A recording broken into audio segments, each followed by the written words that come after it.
بسم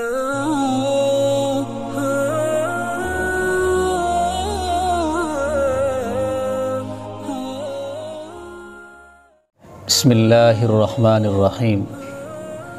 اللہ تبارک و تعالی نے جو زندگی ہمیں عطا فرمائی ہے یہ اللہ کی بڑی عظیم نعمت ہے، اور یہ زندگی ہمیں اپنی آخرت کو بہتر بنانے کے لیے دی گئی ہے تاکہ ہم اس کے ذریعے اپنی آخرت کو کامیاب بنا سکیں اور اس زندگی میں عمل کر کے آخرت میں ہم سرخ رو ہو سکیں۔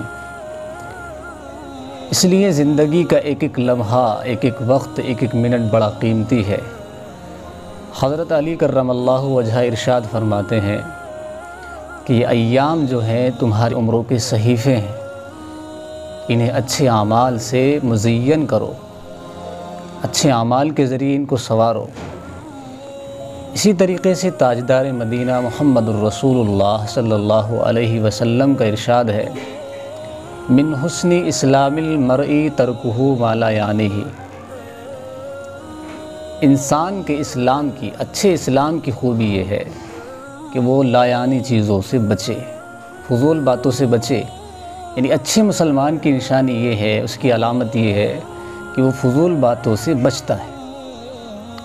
آپ سب جانتے ہیں کہ سال 2020 جو ہے اختتام کو ہے اور نئے سال کی آمد ہے۔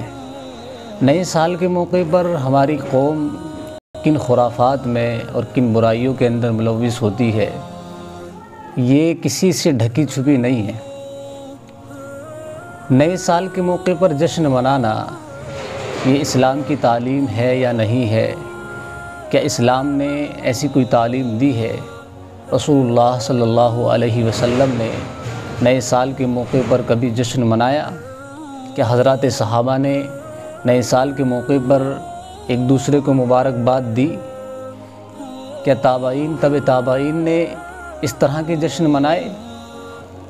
کیا ان کے بعد والے لوگوں نے، اسلاف نے، ہمارے اکابرین نے اس طرح کی محفلوں میں شرکتیں کی؟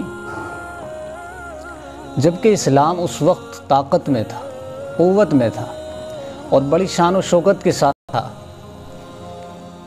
مصر، عراق، شام، ایران، ان تمام جگہوں پر مشرق وسطیٰ تک اسلام پھیل چکا تھا، لیکن کیا کبھی مسلم حکمرانوں نے ایسی محفلوں کا انعقاد کیا، ایسی محفلوں میں شرکتیں کی؟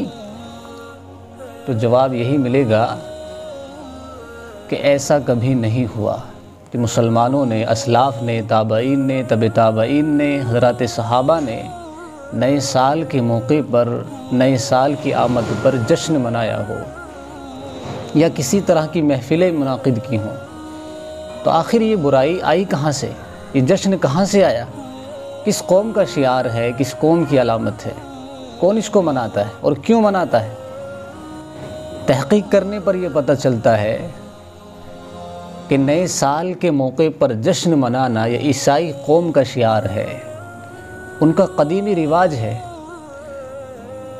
اور وجہ اس کی یہ بتائی جاتی ہے کہ 25 دسمبر کو ان کے عقیدے کے مطابق، ان کے خیال کے مطابق حضرت عیسیٰ علیہ السلام کی پیدائش ہوئی، اور اس کی خوشی میں یہ لوگ جشن مناتے ہیں، کرسمس ڈے جس کو کہا جاتا ہے، اور اس موقع پر پورا شہر رنگین ہوتا ہے، پورے شہر میں جشن کا ماحول ہوتا ہے، پورے ملک میں جشن کا ماحول ہوتا ہے، اور یہ جشن کا ماحول 25 دسمبر سے لے کر نئے سال کی آمد تک برقرار رہتا ہے۔ جب سال ختم ہوتا ہے، نئے سال کی آمد ہوتی ہے، تو پورے شہر کو جو ہے لائٹوں سے، قمقموں سے سجایا جاتا ہے۔ 21 دسمبر کی رات 12 بجے تک سب لوگ انتظار کرتے ہیں۔ جیسے ہی 12 بجتے ہیں، نئے سال کی آمد ہوتی ہے، ایک دوسرے کو مبارکباد دی جاتی ہیں، کیک کاٹے جاتے ہیں، طرح طرح کے جشن منائے جاتے ہیں، جس میں ہر طرح کی خرافات ہوتی، عورت مردوں کا اختلاط، شراب، کباب، ڈانس، نائٹ کلبوں میں طرح طرح کے تفریحی پروگرام ہوتے ہیں جن میں بنیادی خرابیاں ہوتی ہیں، عورت مردوں کا اختلاط۔ تو یہ ساری برائیاں نئے سال کے موقع پر ہوتی ہیں اور وہ لوگ کرتے ہیں، اور افسوس کی بات یہ ہے کہ مسلمانوں کا ایک بڑا طبقہ ان کے ساتھ اس برائی میں شریک ہوتا ہے۔ وہ 31 دسمبر کا انتظار کرتے ہیں، نئے سال کی آمد کا انتظار کرتے ہیں اور ان کے ساتھ برائیوں میں ملوث ہوتے ہیں۔ اور یہ وہ مسلمان ہیں جنہوں نے اپنی اقدار اور روایات کو حقیر سمجھا ہوا ہے۔ اسلامی تعلیم کی ان کے نزدیک کوئی اہمیت نہیں ہے۔ یہ تو عیسائیوں کا ایجاد کردہ تاریخی نظام ہے، یہ ہمارا نظام نہیں ہے۔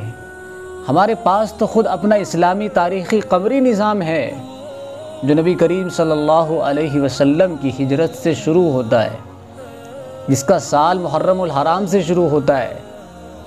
اور بہت سے مسلمانوں کو پتہ نہیں کہ ان کا تاریخی نظام کیا ہے، کہ اسلامی سال کس مہینے سے شروع ہوتا ہے۔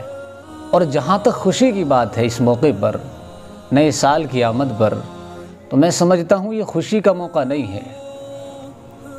زندگی اللہ کی دی ہوئی ایک نعمت ہے، اور زندگی کا ایک سال کم ہو گیا ہے اور ہم خوشیاں منا رہے ہیں، جشن منا رہے ہیں، برائیوں کے اندر ملوث ہو رہے ہیں۔ تو کون عقل مند ہے جو نعمت کے زائل یا کم ہونے پر خوش ہوتا ہے؟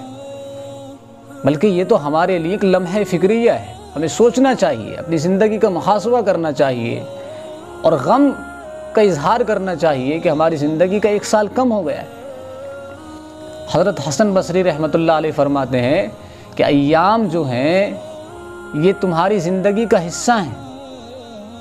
اگر ایک دن گزر گیا تو تمہاری زندگی کا ایک حصہ بھی گزر گیا، تو خوشی کا کیا موقع ہے؟ خوشی کا کوئی مقام نہیں ہے۔ تو بہرحال یہ تمام جو چیزیں ہیں، نئے سال کے موقع پر جشن منایا جاتا ہے، اور بھی جو تمام ڈے ان کے یہاں منائے جاتے ہیں، فادرز ڈے ہے، مدرس ڈے ہے، ٹیچرز ڈے ہے، ویلنٹائن ڈے ہے، یہ ساری چیزیں یہود و نصارہ کی ایجاد کردہ ہے۔ مسلمانوں کا اس سے کوئی تعلق نہیں ہے، کیونکہ ان کے یہاں دکھلاوا ہے، رشتوں کا وہ دکھلاوا کرتے ہیں، اس لیے انہوں نے سب کے لیے جو ہے ایک ایک دن متعین کر لیا ہے۔ ماں باپ کو الگ رکھتے ہیں، اولاد کو جوان ہوتے ہی باہر نکال دیتے ہیں۔ تو سب کے حقوق ادا کرنے کے لیے، دکھلاوا کرنے کے لیے رشتوں کی، وہ انہوں نے ایک ایک دن سب کے لیے متعین کیا ہوا ہے، اس دن ان کو یاد کرتے ہیں۔ لیکن مسلمانوں کے یہاں اسلام کے اندر اپنا ایک نظام ہے، سب کے حقوق اس اللہ تبارک و تعالیٰ نے متعین فرما دیے، اور ان حقوق کا مطالبہ انسان سے ہر دن ہوتا ہے، ایسا نہیں کہ صرف ایک دن ہوتا ہے۔ ماں باپ کے حقوق رکھیں، ماں باپ کے حقوق اولاد سے ہر دن جو ہے مطلوب ہوتے ہیں۔ اولاد کی ذمہ داری ہے کہ وہ ماں باپ کی خدمت کرے، اور یہ ذمہ داری ہر دن ہے، ایسا نہیں کہ صرف ایک دن ہے۔ اولاد کی جو ذمہ داریاں ہیں ماں باپ پر، وہ ذمہ داریاں روزانہ ہیں، ایسا نہیں کہ صرف ایک دن میں ذمہ داریاں پورا کر کے جو ہے سبکدوش ہو جائیں۔ استاد کا جو مقام ہے اسلام کے یہاں، وہ ہر دن ہے، ایسا نہیں کہ صرف ایک ہی دن استاد کو یاد کیا جائے، ایک ہی دن اس کا احترام کر لیا جائے۔ تو ڈے منانے کی ان کو ضرورت ہے جن کے یہاں کوئی نظام نہیں ہے، ہمارے یہاں پورا نظام ہے ایک اسلام کا۔ اس لیے ہمیں ان تمام چیزوں سے بچنا چاہیے، ان لوگوں کی مشابہت سے بچنا چاہیے، اور یہ جو تمام ڈے مناتے ہیں اور نئے سال کے موقع پر جو جشن منایا جاتا ہے، ان تمام خرافات میں شریک ہونے سے بچنا چاہیے۔ کیونکہ اللہ کے نبی صلی اللہ علیہ وسلم نے ارشاد فرمایا، مَن تَشَبَّهَ بِقَوْمٍ فَهُوَ مِنْهُ، جو آدمی کسی قوم کی مشابہت اختیار کرتا ہے وہ انہی میں سے ہوتا ہے۔ اور یہود و نصارہ کی مخالفت ہم سب کے لیے اس لیے بھی ضروری ہے کیونکہ رسول اللہ صلی اللہ علیہ وسلم نے ان کی مخالفت کا ہمیں حکم دیا ہے۔ لیکن ایک سوال یہاں پر یہ ہوتا ہے کہ نئے سال کے موقع پر مسلمانوں کو کیا کرنا چاہیے، کیا طرز عمل ہونا چاہیے؟ اسلام نے اس موقع پر کوئی تعلیم ہمیں دی ہے؟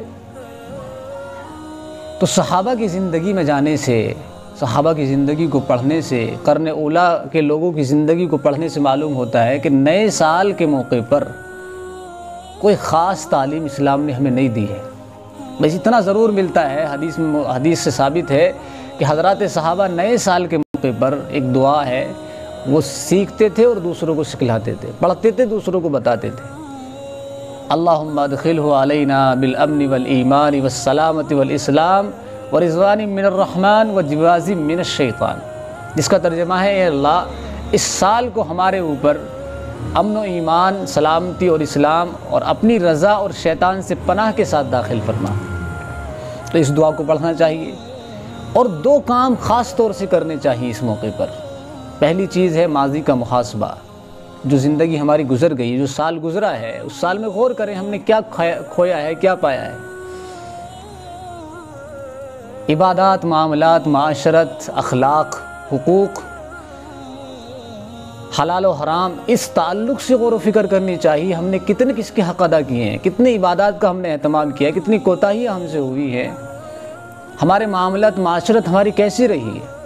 تو اپنی پچھلی زندگی میں محاسبہ کرنا ہے، ہم نے کیا کھویا ہے، کیا پایا ہے، کتنا غلط کیا، کتنا صحیح کیا ہے، اور اس پر نادم ہونے کی ضرورت ہے، توبہ کی ضرورت ہے، استغفار کی ضرورت ہے، اپنے رب کے حضور معافی مانگنے کی ضرورت ہے، اور آگے کا لائحہ عمل طے کرنا ہے۔ آگے ہمیں کیا کرنا ہے اپنے مستقبل میں، آگے کی زندگی ہماری کیسی بہتر، جو زندگی گزر گئی سو جیسی گزری، لیکن آئندہ ہماری زندگی بہتر سے بہتر گزرے، رب کو راضی کر کے گزرے، رب کی رضا والی زندگی گزرے، اس سلسلے میں ہمیں غور و فکر کرنا ہے، ایک لائحہ عمل طے کرنا ہے۔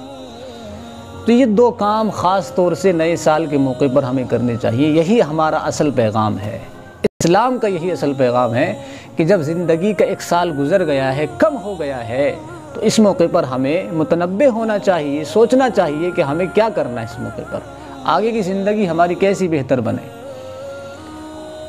یہی اسلام کی تعلیم ہے۔ باقی جو طریقے ہیں اسلام کے علاوہ دیگر لوگوں نے ایجاد کیے ہوئے ہیں، جشن کا موقع ہے، مبارکبادی کا موقع ہے، اور طرح طرح کی خرافات ہیں، گناہوں کے اندر ملوث ہوتے ہیں، یہ سب غیروں کا طریقہ ہے۔ مسلمانوں کو اس سے بچنا چاہیے۔ ہمارے جو نوجوان بھائی بہنیں عصری تعلیم یافتہ ہیں، جو کالجز سے تعلق رکھتے ہیں، جو اسکول کی تعلیم یافتہ ہیں، اور انہوں نے مدارس کی زندگی سے جو ہے فائدہ نہیں اٹھایا ہے، یا دین کو انہوں نے اچھے سے نہیں پڑھا ہے، تو وہ لوگ اس کے اندر زیادہ ملوث ہوتے اور کوئی قباحت اس میں محسوس نہیں کرتے۔ تو ان کے لیے خاص طور پر یہ پیغام ہے کہ وہ اسلام کو پڑھیں، اسلام سے محبت کریں، اسلامی تعلیم سے محبت کریں، اور ان چیزوں سے، خرافات سے، ان برائیوں سے باہر نکلیں۔ اللہ تبارک و تعالیٰ سب کو عمل کی توفیق عطا فرمائے۔